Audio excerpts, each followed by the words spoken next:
BBC news আন্তর্জাতিক সংবাদে আপনাকে স্বাগতম। শুরুতেই সংবাদ শিরোনাম, এরপর বিস্তারিত। নেতানিয়াহুর নতুন ভিডিওকেও এআই জেনারেটেড বলে দাবি। ইরানের ফাঁদে পড়তে চায় না ইউরোপ, ইইউ। ইরান যুদ্ধে ১৩ মার্কিন সেনা নিহত, আহত ২০০। খামেনি মারা গেলেও কিভাবে প্রাণে রক্ষা পান মোজতবা, গোপন অডিও ফাঁস। এতক্ষণ শুনছিলেন সংবাদ শিরোনাম, এখন বিস্তারিত। আপনি যদি মুসলিমদের পাশে থাকতে চান তাহলে ভিডিওতে লাইক করে চ্যানেলটি অবশ্যই সাবস্ক্রাইব করে দিবেন এবং কমেন্টে জানিয়ে দিবেন আপনার মূল্যবান মতামত। এখন বিস্তারিত। নেতানিয়াহুর নতুন ভিডিওকেও এআই জেনারেটেড বলে দাবি ইসরায়েলের। প্রধানমন্ত্রী বেঞ্জামিন নেতানিয়াহু তার অফিসিয়াল এক্স অ্যাকাউন্টে নতুন একটি ভিডিও প্রকাশ করেছেন, কিন্তু এই ভিডিওতেও নতুন বিতর্ক দেখা দিয়েছে। হাত নাড়ানোর সময় তার আঙুলের আংটি হঠাৎ উধাও হয়ে যাচ্ছে বলে দাবি করছেন অনেকে। এক্সে এক ব্যবহারকারী লিখেছেন, ব্রেকিং, নেতানিয়াহু হাত নাড়ালে আংটি কোথায় যায়, এটাও কি এআই?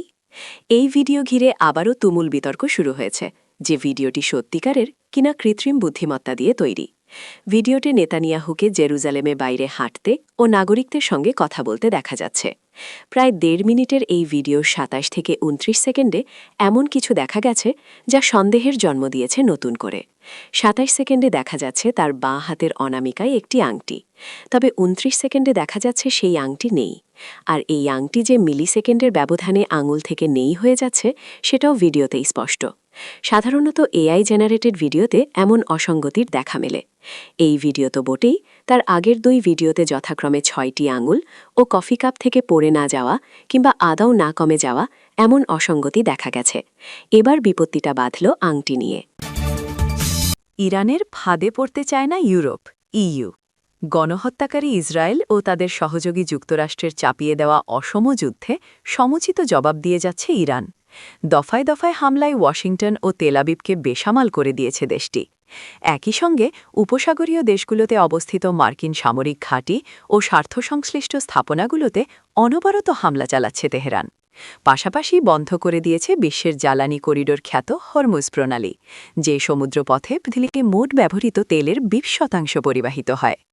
এতে ঘুম হারাম হয়ে গেছে যুক্তরাষ্ট্রসহ পশ্চিমা দুনিয়ার। হরমুজ প্রণালী বন্ধ থাকায় তেলের বাজারে আগুন লেগে গেছে।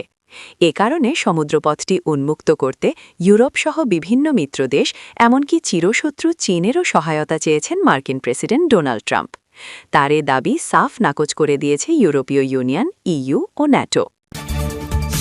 ইরান যুদ্ধে ১৩ মার্কিন সেনা নিহত, আহত ২০০।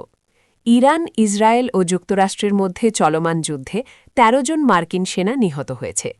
এছাড়া আহত মার্কিন সেনার সংখ্যা বেড়ে প্রায় ২০০ জনে দাঁড়িয়েছে। সোমবার ১৬ মার্চ যুক্তরাষ্ট্রের সামরিক বাহিনী এ তথ্য জানিয়েছে। মার্কিন সামরিক বাহিনীর সেন্ট্রাল কমান্ড, সেন্টকম, জানিয়েছে আহতদের বড় অংশই সামান্য আঘাত পেয়েছেন। তাদের মধ্যে ১৮০ জন এরই মধ্যে তাদের দায়িত্বে ফিরেছেন, আর ১০ জনের আঘাত গুরুতর। এই সেনারা কুয়েত, সৌদি আরব, সংযুক্ত আরব আমিরাত, জর্ডান, বাহরাইন, ইরাক ও ইসরায়েলে আহত হন। গত ২৮ ফেব্রুয়ারি ইরানে যৌথ হামলা চালায় ইসরায়েল ও যুক্তরাষ্ট্র। জবাবে ইসরায়েলের পাশাপাশি মধ্যপ্রাচ্যের মার্কিন মিত্র দেশগুলোতে পাল্টা হামলা চালানো শুরু করে ইরান। সংঘাত শুরুর পর থেকে হামলায় এ পর্যন্ত ১৩ জন মার্কিন সেনা নিহত হয়েছেন। খামেনি মারা গেল কিভাবে প্রাণে রক্ষা পান মোজতবা, গোপন অডিও ফাঁস ইরানের নতুন সর্বোচ্চ নেতা। মোজতবা খামেনি বেঁচে গেছেন কারণ হামলার কয়েক মিনিট আগে তিনি বাগানে হাঁটতে বেরিয়েছিলেন। দ্য টেলিগ্রাফ পত্রিকার হাতে আসা একটি ফাঁস হওয়া অডিও রেকর্ডিং থেকে এই বিবরণ জানা গেছে। ২৮ ফেব্রুয়ারি সকাল ৯টা ৩২ ইসরায়েলের ব্লু স্প্যারো ব্যালিস্টিক মিসাইল খামেনির বাসভবনে আঘাত করে। ঠিক সেই মুহূর্তে মোজতবা কিছু একটা করতে বাগানে ছিলেন। আলী খামেনির দপ্তরের প্রোটোকল প্রধান মাজাহের হোসাইনির একটি বক্তব্যের রেকর্ডিং ফাঁস হয়েছে। ১২ মার্চ তেহরানের কোলহাক এলাকায় সিনিয়র ধর্মীয় নেতা ও আইআরজিসি কমান্ডারদের সামনে দেওয়া এই বক্তব্যই হামলার ভেতরের প্রথম বিস্তারিত বিবরণ। হোসেইনি জানান, মোজতবা খামেনি হামলায় পায়ে সামান্য চোট পেয়েছেন, তবে তার স্ত্রী হাদ্দাদ তাৎক্ষণিকভাবে নিহত হয়েছেন এবং তাদের ছেলেও মারা গেছেন। রেকর্ডিংয়ে হোসেইনি বলেন, আল্লাহর ইচ্ছা ছিল যে মোজতবাকে কিছু একটা করতে উঠানে যেতে হবে। তিনি বাইরে ছিলেন এবং উপরে যাচ্ছিলেন, তখনই তারা মিসাইল দিয়ে ভবনে আঘাত করে। তার স্ত্রী মিস হাদ্দাদ তাৎক্ষণিকভাবে শহীদ হয়েছেন। খামেনির শ্যালক মেসবা আল হুদা বাগেরি কানির বাড়িতেও মিসাইল আঘাত করে। হোসেনি বলেন, মিসাইল এত শক্তিশালী ছিল যে এটি নিচে মেসবার ঘরে গেল।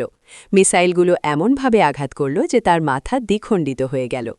মজুদবার ভাই মুস্তাফা ও তার স্ত্রী তৃতীয় একটি বাড়িতে কাছেই ছিলেন। হোসেনি বলেন, আলহামদুলিল্লাহ, কিছু ধুলো ও ধ্বংসস্তূপ পড়েছিল, কিন্তু তারা অক্ষত বেরিয়ে আসেন। আলী খামেনির সামরিক দপ্তরের প্রধান মোহাম্মদ সিরাজির মৃত্যু নিয়েও ভয়াবহ বিবরণ আছে। হোসেইনি বলেন, এই প্রিয় মানুষটির কাছে সব সামরিক কর্মকর্তার তথ্য ছিল। শত্রু জানত, তাই সর্বোচ্চ নেতাকে আঘাত করার পাশাপাশি তাকেও আঘাত করতে হবে। তাকে ছিন্ন ভিন্ন করে ফেলা হয়েছে। তার কাছ থেকে কিছুই পাওয়া যায়নি। শেষ পর্যন্ত কয়েক কিলো মাংস পাওয়া গেছে এবং সেটি দিয়েই তার পরিচয় নিশ্চিত হয়েছে।